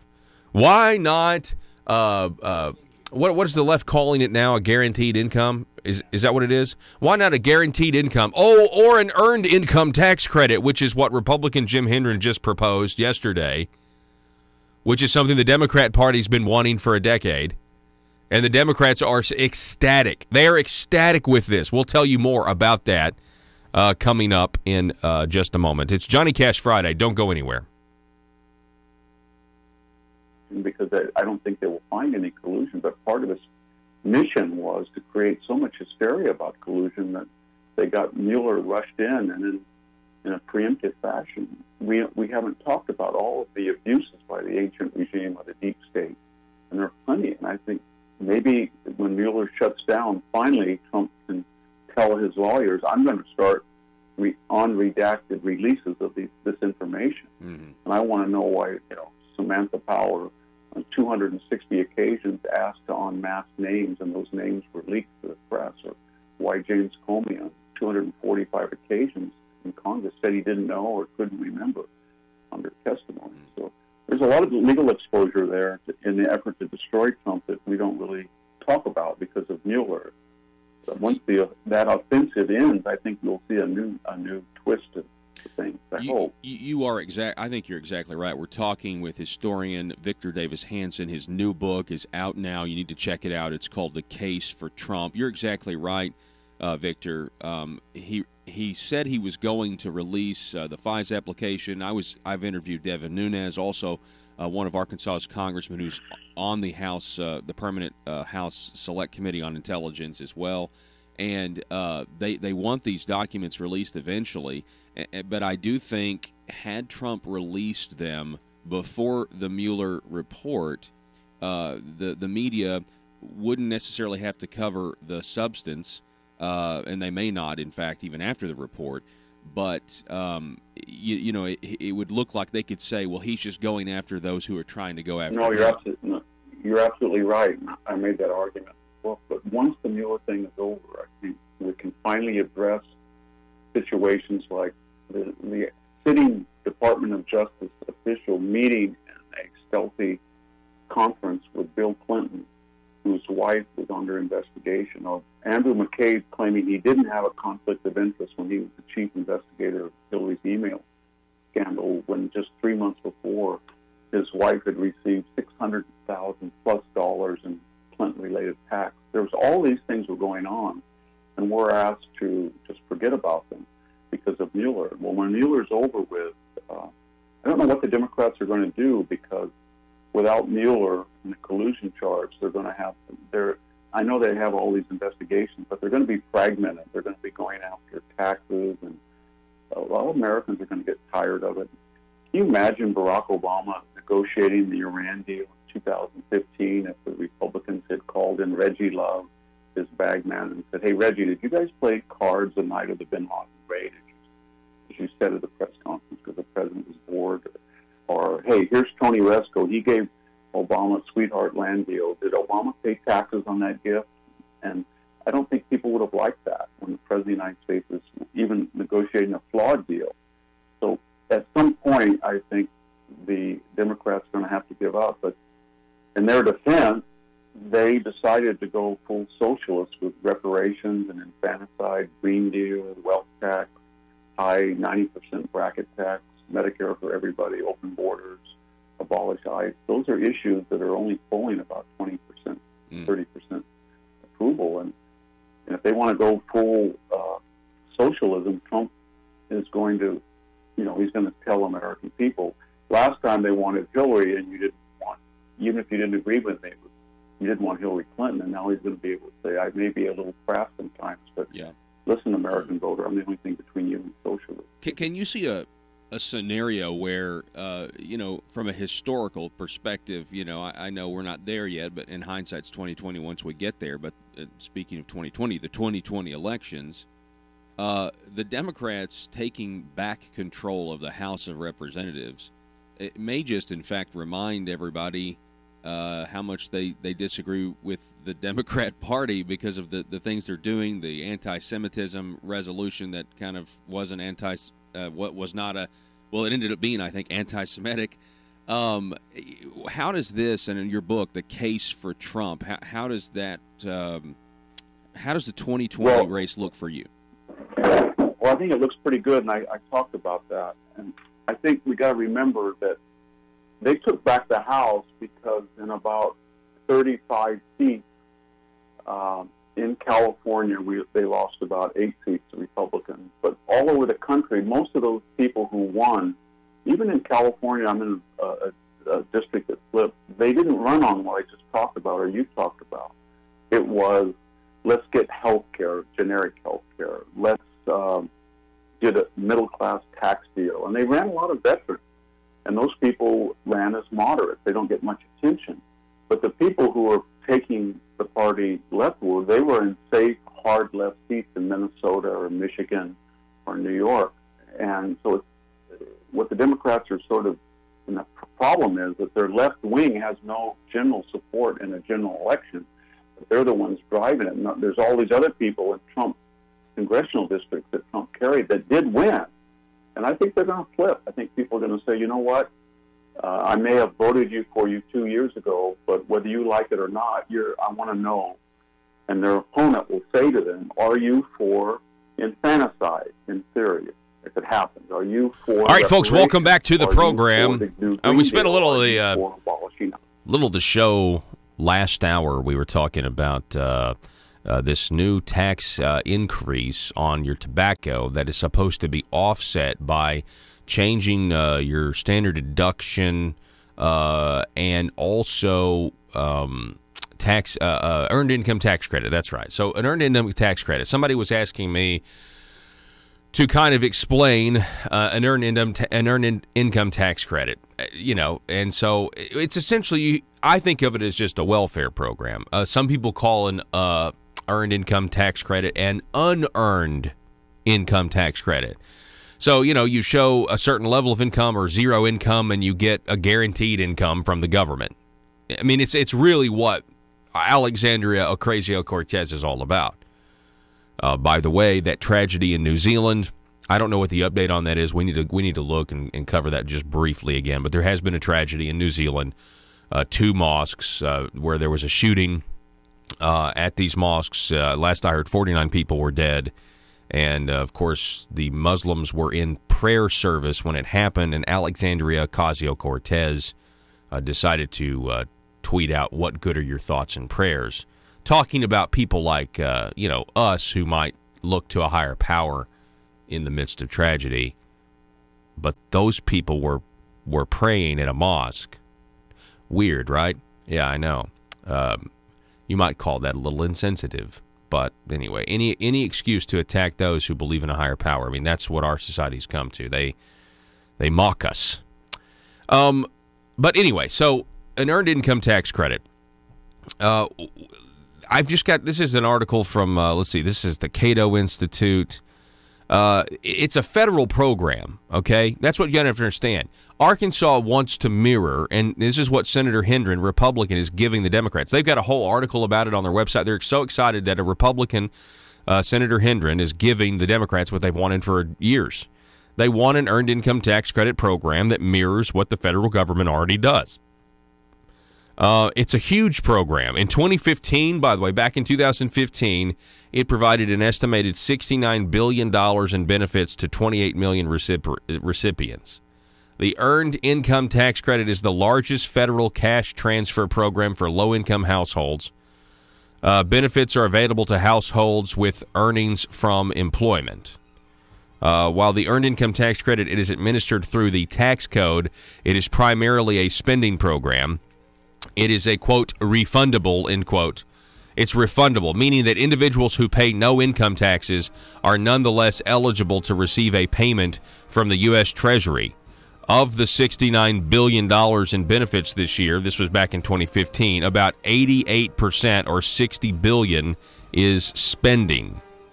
So I said earlier, no income. So the bottom line is it's about no income taxes paid. You're going to get money back from the government. So they're calling this a big tax cut in the press, but it's not really a tax cut because all this is offset. They want to offset the $100 million it's going to cost the government by raising $100 million by taxing your cigarettes more. You know, he's going to tell American people, last time they wanted Hillary and you didn't want, even if you didn't agree with me, you didn't want Hillary Clinton, and now he's going to be able to say, I may be a little crass sometimes, but listen, American voter, I'm the only thing between you and socialism. Can you see a scenario where, from a historical perspective, I know we're not there yet, but in hindsight's 2020 once we get there. But speaking of 2020, the 2020 elections, the Democrats taking back control of the House of Representatives, it may just, in fact, remind everybody how much they disagree with the Democrat Party because of the things they're doing, the anti-Semitism resolution that kind of was an it ended up being, I think, anti-Semitic. How does this, and in your book, The Case for Trump, how does that, how does the 2020 race look for you? Well, I think it looks pretty good, and I talked about that. And I think we got to remember that they took back the House because in about 35 seats in California, they lost about 8 seats to Republicans. But all over the country, most of those people who won, even in California, I'm in a district that flipped, they didn't run on what I just talked about or you talked about. It was, let's get health care, generic health care. Let's get a middle-class tax deal. And they ran a lot of veterans. And those people ran as moderates. They don't get much attention. But the people who were taking the party leftward, they were in safe, hard left seats in Minnesota or Michigan or New York. And so what the Democrats are sort of, and the problem is that their left wing has no general support in a general election. But they're the ones driving it. And there's all these other people in Trump congressional districts that Trump carried that did win. And I think they're going to flip. I think people are going to say, you know what? I may have voted for you 2 years ago, but whether you like it or not, I want to know. And their opponent will say to them, are you for infanticide in Syria, if it happens? Are you for reparations? Are you for the new Green Deal? Are you for abolishing ICE? Are you for giving my Medicare to everybody, even if they haven't paid in for it? Are you for open borders? Are you against the wall? And I think that's going to be very hard for them to answer those questions, and that they can attribute that to all of these hardcore socialists that are preaching to their own congressional choirs. So I think Trump's got a really good deal, and that's just them. If you look at Trump himself, I think you're seeing that he's speaking better. He's finally got a foreign policy team with Bolton and Pompeo that he feels comfortable with. Barr is a much better attorney general. He's got more discipline. He's a better speaker. And I think if he starts to address the one thing he hasn't addressed is the debt and the deficit and out-of-control spending, but he's talking about that. So I just think that he's getting better and his opponents are getting worse. And they're headed over the cliff led by this Pied Piper, Alexandria Ocasio-Cortez, and they don't know how to stop her. They do not know how to stop her. Oh, my goodness. The Democrat. He's Victor Davis Hanson, folks. The book is The Case for Trump. He's a historian. This is an objective look, in my opinion. This is not, just rah-rah propaganda. I'm sure, well, you know what, Victor, if you got called a Nazi last week after the release of this book, there's a growing list of people that get lumped into that category, and it really is the fringes, and it's quite unfortunate. But I really appreciate you coming on the program, and I hope everybody goes out and gets your book, sir. Well, I really appreciate you having me on. Thank you. Yes, sir. And I understand you're a farmer, and is where we got a lot of farmers. I am. We got a lot of farmers in Arkansas, so you are welcome here anytime. Well, I'm prejudiced, but I believe farmers are the salt of the earth. They made the country, and I hope they don't disappear. It's tough being a farmer, but I admire them so much. Yeah, well, I appreciate you coming on, sir. You have a great day. You too. All righty. Thanks. Victor Davis Hanson, everybody. We're going to take a break. Back in just a moment.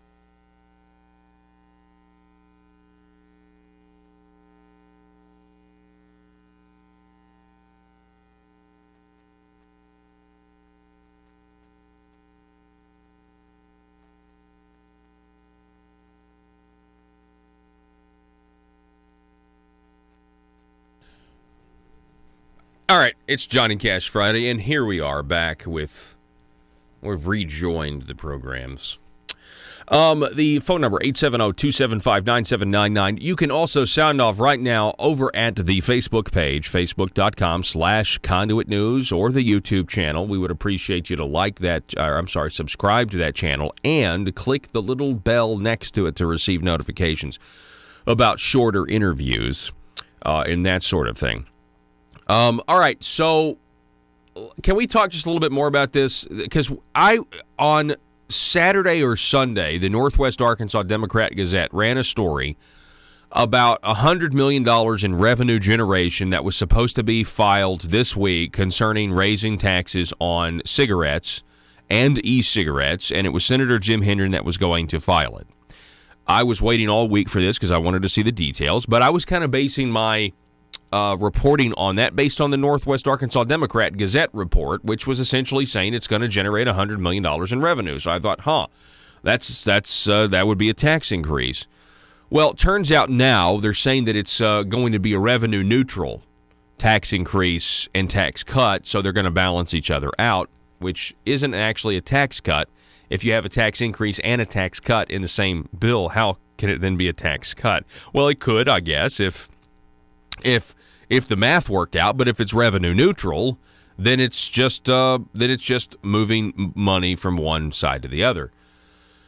Well, and it's certainly not a tax cut the way the media is billing it, because if we're giving the government the same amount of money, generally from a population standpoint, if we're giving the government the same amount of money, then it's the same. There's no difference. The tax burden is still the same. It's just spread out differently. And really, that's all that they can do now, right? They want to raise taxes here, they want to cut taxes here, and they're going to try to tell you at the end of this session, I think, that they haven't raised your taxes from a net standpoint. But I don't really see how I don't see how they can say that. I'm sure they will, but I was doing some math on a napkin yesterday at lunch, trying to figure things out, like how are they going to try to tell us that they didn't raise our taxes? I would just prefer them be honest and say, well, we needed the money. We just had to have the money. It's people are. I am hearing that people are extremely sensitive when you tell them, "Hey, when are we gonna?" Anyway, the number 870-275-9799. Let's go back to this article, shall we? The headline. Hang on one second. All right. So the headline is this.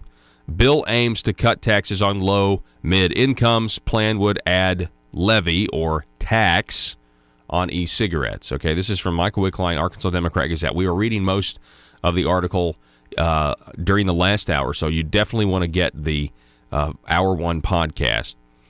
Hendren is reportedly said that Arkansas has a regressive tax code. Now, again, I don't know many Republicans that go around talking about how our tax code is regressive. I normally hear Democrats doing that. But finishing up the rest of this article, Hendren said Arkansas taxpayers pay about $795 million a year in health care costs, and he says, so people who choose not to smoke are paying a tremendous bill in taxes for those who do smoke.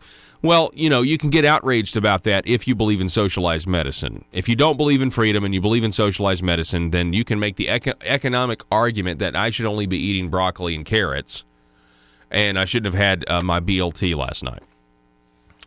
The legislation would levy a 20% special excise tax at the retail level on cigarettes. This equates to 80 cents a pack, he said. This will put us very similar in line to taxes like Oklahoma. That's the way they tax their tobacco. The state's current tobacco tax is $1.15 per pack of cigarettes. So just go ahead and add 80 cents to that, and that's what we're looking at. Oklahoma was one of 3 states and the District of Columbia that increased tobacco taxes last year, according to Michael Wickline. Kentucky raised their cigarette tax. So this is something that's been going on across the country. Hendren said the bill would also make e-cigarettes and vaping products subject to the same taxes as traditional tobacco products, and that will equate to about 67% tax on vaping products. See, they know the technology is outpacing them. They're trying to get ahead of things. When more and more people give up the traditional cigarettes to get their nicotine buzz with the technology, the vaping, they want to still get their tax revenue, right?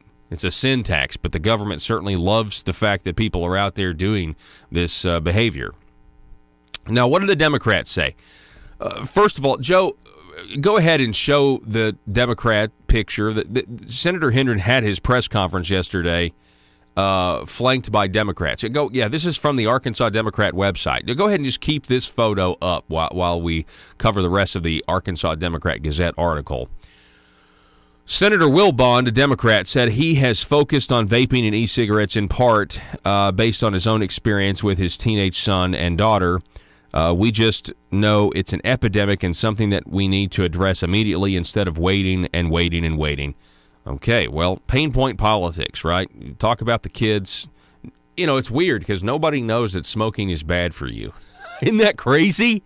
Isn't it weird that nobody knows that smoking is bad for you? I know, it's nuts.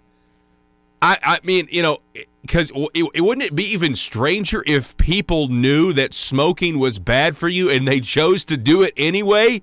Wouldn't that be weird? I mean, because people don't do things when they know it's bad for them, ever, right? Nobody ever throws caution to the wind. So the state of Arkansas has also this session raised the age to buy tobacco from 18 to 21 because that's going to stop people from smoking too. They did it because there are too many high school kids smoking who are not 18. There are too many high school kids who are vaping who are already not 18. So they figured, because it took them a while to come up with this, it's genius, right? If you can't enforce and you can't police 18, a 16, 17-year-olds from smoking, and they're already getting the cigarettes illegally. They're already smoking and they shouldn't be. Well, then if you just raise the age to 21, certainly that's going to stop people from smoking. They won't get around the law at that point because it's 21. Yeah. If kids are getting around the law now, they're going to continue to get around the law. I mean, it's just what it is. If kids want to, if kids want to smoke, they're going to smoke. That's just the way it's always been, folks. I'm pretty sure everybody knows that smoking is bad for you. And, the health concerns about vaping, nobody really knows yet, by the way. I mean, you've got these vaping pens and stuff that are being billed as safer and healthier, okay? And that's driving people nuts, by the way. That's just driving people nuts. Because, I don't really care. I mean, you just advertise your product how you want to advertise. I mean, as long as it's not fraud. To me, it would be common sense that vaping would be healthier. That would just be my opinion if you were to give me the facts. We don't know the long-term results. But to me, in terms of, right, I mean, when you smoke a cigarette, it's tar, right? You're also inhaling all this tar and stuff. You're getting a lot more from a cigarette than just the nicotine. You're getting all this other stuff. And then the big tobacco companies, they put ammonia and stuff in there. They put all these additives in cigarettes, and that stuff's bad for you as well. So, anyway, so the you would assume that vaping is that, but of course there's all these kids vaping now, and there's all these people smoking, and it's not only freaking superintendents out and politicians at the state level, it's freaking people out at the national level. They're really, really concerned and worried about it. I don't know. I'm not saying that it's a healthy thing to do, but to me it seems like it would be healthier than doing the traditional, burning the paper and everything else. Just my.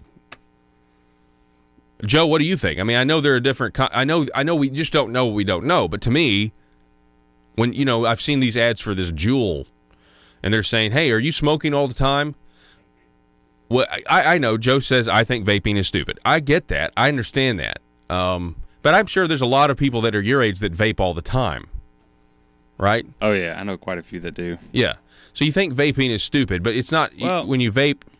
See, what I want to know is, they've got these people that are vaping the tobacco, and you've got these people that are vaping the chemicals, but then you've got these other people who are vaping like flavors and stuff. I wonder if there are vaping liquids, if that's what you want to call them, that are just flavored. Mm-hmm. It's basically just flavored water. Water vapor, then. It's essentially what it is with no tobacco in it. I'm like, that.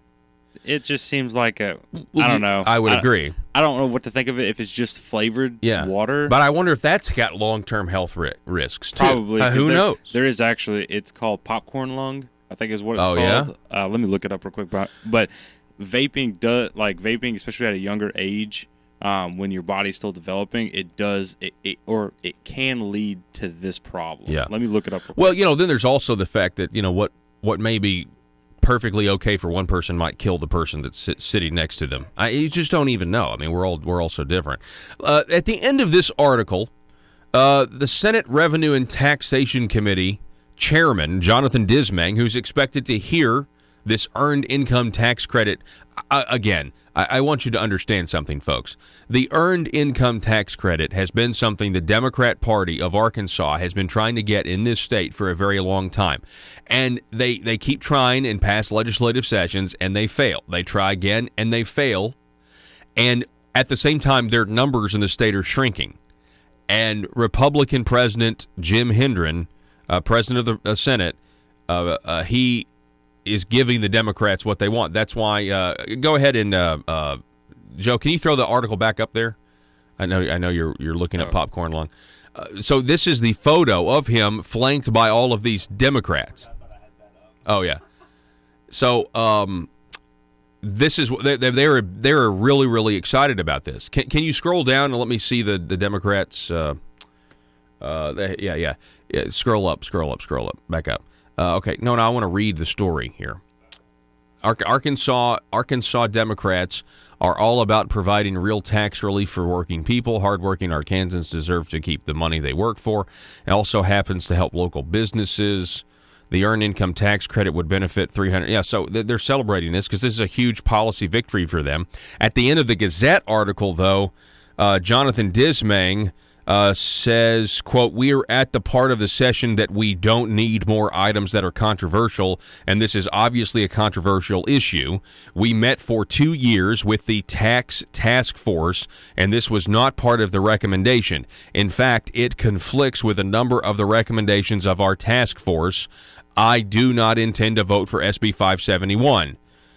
Okay, so Republican Senator Jonathan Dismang, who's the chair of Revenue and Tax Committee, is saying I don't want to support this, but he also says something else here. He throws the task force under the bus, or maybe he exposes it for what it is, what we all knew it is. We met for 2 years with the task force, and this was not part of the recommendation. Well, none of what we've done is part of this recommendation. Now, I have been holding out to see if we actually get tax relief. I have even amended, and I've stopped calling the task force a task farce, saying that I will 100% eat crow if we actually decrease the overall tax burden on Arkansans. And I would love to eat that meal because that means that government's gotten smaller. I'm really excited at the idea of one day getting to do it. I'm not going to hold my breath, though. So we spent 2 years. We hired a liberal consultant, we fired a liberal consultant, and now we're doing an earned income tax credit welfare program for the Democrat Party of Arkansas. What is going on here? What is going on here? We spent 2 years on all of this money, hired a liberal, then we fired a liberal, and we then craft the tax policy in the first 2 weeks of the legislative session. We didn't use these ideas. We debated a bunch of ideas, like ending the exemption on churches and reinstituting the grocery tax and all of this other stuff. And then they get here, and they don't really do any of the stuff they talked about doing. Instead, they do something simple. Let's cut the income tax, and then let's raise all these taxes on roads. They had all this time to get a highway plan together. They crafted the highway plan in 2 weeks. In the middle of session. They crafted the tax plan in 2 weeks in the middle of session. Just what did we do? See, I tell you what we did. We just bought some time. That's all we did. See, 4 years ago, 2 years ago? What is this? 2019. Folks, in 2017, back in 2017, they had their session. And Bart Hester and then State Representative Charlie Collins wanted to get to tax reform. They wanted to lead it. They wanted to get it done. And they were pulled back. The party pulled them back. The establishment pulled them back and said, no. We can't do tax cuts. We've got to do the tax cuts that Asa wants to do. And you know what you need to do? Form a task force, and we'll talk about the new tax cuts, but we got to put them off. We can't do it now. And so what we do, we did the task force, talked about all these big ideas, right? And what do we do? Are we doing corporate tax reform? I mean, I thought I heard something about doing corporate tax reform, but I haven't seen that yet. Maybe we are. That'd be great. I will celebrate that. But so far, it doesn't seem like we've really done anything. I don't know what the task force was about at this point, other than stalling and making sure that we didn't actually get any. Who knows? If Charlie Collins, and I know Charlie Collins was kind of a moderate, he lost his race. He now works in the governor's office. But, we had there's a theory that when you come in and you're real conservative and then you get more and more moderate, your base is not as energized as it should be. But if Charlie Collins had been able to actually get the tax reforms that he wanted through, it might have energized his base enough to where he'd still be in office right now. I mean, it's a huge hypothetical, but still, I'm all about hypotheticals. All right. Telephone number 870-275-9799. Again, Senate Revenue and Taxation Committee Chairman Jonathan Dismang on this earned income tax credit that's being proposed. We met for 2 years with the tax task force, and this was not part of the recommendation. In fact, it conflicts with a number of recommendations of our task force. I do not intend to vote for SB 571. Randy Bauer lives. Randy Bauer is the lifelong Democrat who they hired to initially consult on what the task force should do. And then they fired him because people figured out he was such a liberal. And apparently this is a guy who said, Randy Bauer said on Twitter, he said that Obama is light and Trump is dark and all this other stuff. Very, huge liberal. But he said that tax cuts do not mean tax reform. He said that. Randy Bauer said tax cuts on his Twitter feed do not mean tax reform. Apparently, I don't know. That may be the manifesto for some at the Arkansas legislature. We're going to take a break. Back in a moment. All right, ladies and gentlemen, welcome back to the program. We have a really special treat for you guys again. Welcome back to the program. We have historian, you've seen him on the Fox News channel, Victor Davis Hanson is back with us on the line. Mr. Hanson, thanks so much for being with us. Thank you for having me. Absolutely. Now, your book, it was out last week. It's called The Case for Trump, and I'm really excited about this. I was reading some reviews. You've got some great recommendations from people like Rush Limbaugh, Newt Gingrich, Mark Levin.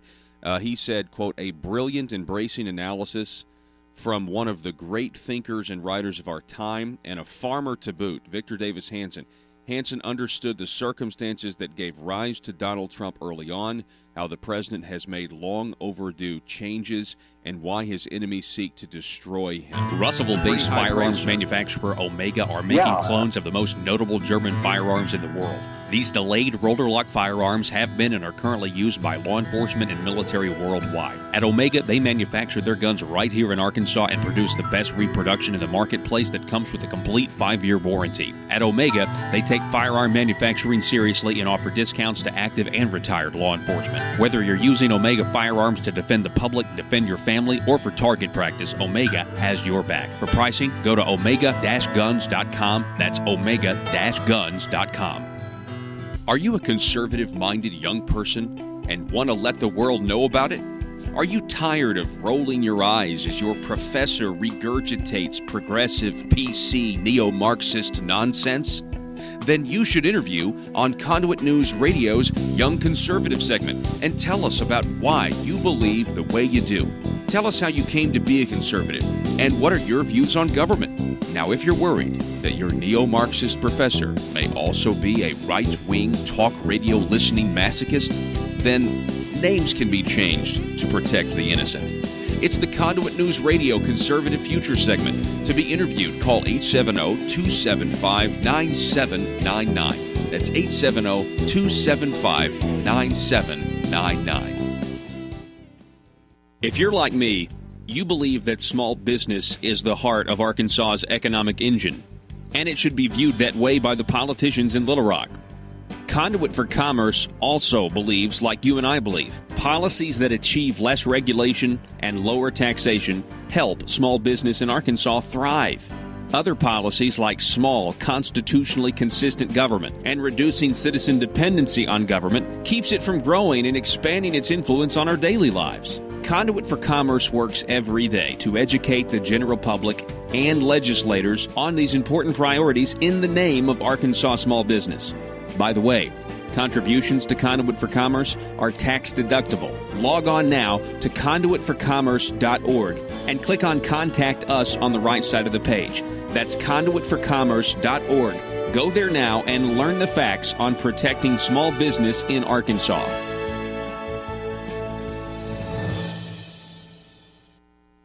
Well, it's anybody who writes a dispassionate analysis, so it's not, I'm not part of the rah-rah or Trump's, Satan. He's not a Satan or a saint. He's turned out to be a very unlikely but successful candidate in a way nobody imagined, and then he defied all expectations by being a pretty good president, at least solving problems that had not been solved. And if you look at 3% economic growth or near record peacetime unemployment or record energy production, that in a way nobody had anticipated, and that gets people very angry. I noticed that in the Never Trump Bulwark, I was called a Nazi last week basically a Nazi for writing the book. So I expected that, but it's been a pretty polarizing week for the first week that the book's in print. Get praise, but get very angry people as well. Yeah, and that's one of the other reviews that I read about how Never Trumpers aren't going to be happy with this, and then of course those people who are out to get Trump, they're not going to be happy with those on the traditional left. They're not going to be happy with this either, and that's because you've approached somebody like Donald Trump, the history that we've just seen. You're approaching it as a historian. That's what you do.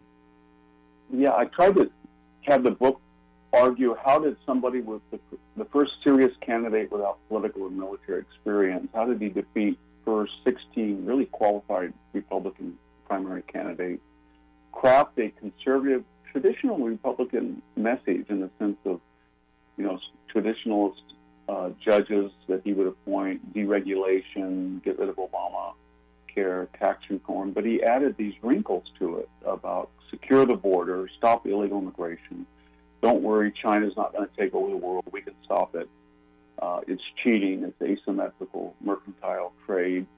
The red state interior is not hollowed out for good. It's been a victim of bad decision-making. We'll restore cities like... All right, folks, I hope everybody has a great weekend. I want to thank you for starting the beginning of your week, or your weekend, with us here at the intersection of conservative ideas and reality. I want to also... encourage you guys to tell your friends. Help us promote Conduit News and get more and more people watching the program, waking up to the truth, whether we're reporting on the good things that happen, whether we're reporting on the bad things that happen, the tax increases, the corruption, the fight against progressivism that seem to be running the state. We want to thank you guys for listening. And we want to ask you to please go out and find more people to listen. And this broadcast will be available on the website, conduitnews.com, as well as the podcast, iTunes, SoundCloud, whatever we're trying to put it out there. It's all free. please support us on Patreon. If you want, for as little as $5 a month, you can get an extra video a week if you go to patreon.com/CNR. And that new video, by the way, will be up for our Patreon subscribers here in just a little bit. Folks, have a great weekend. Be safe.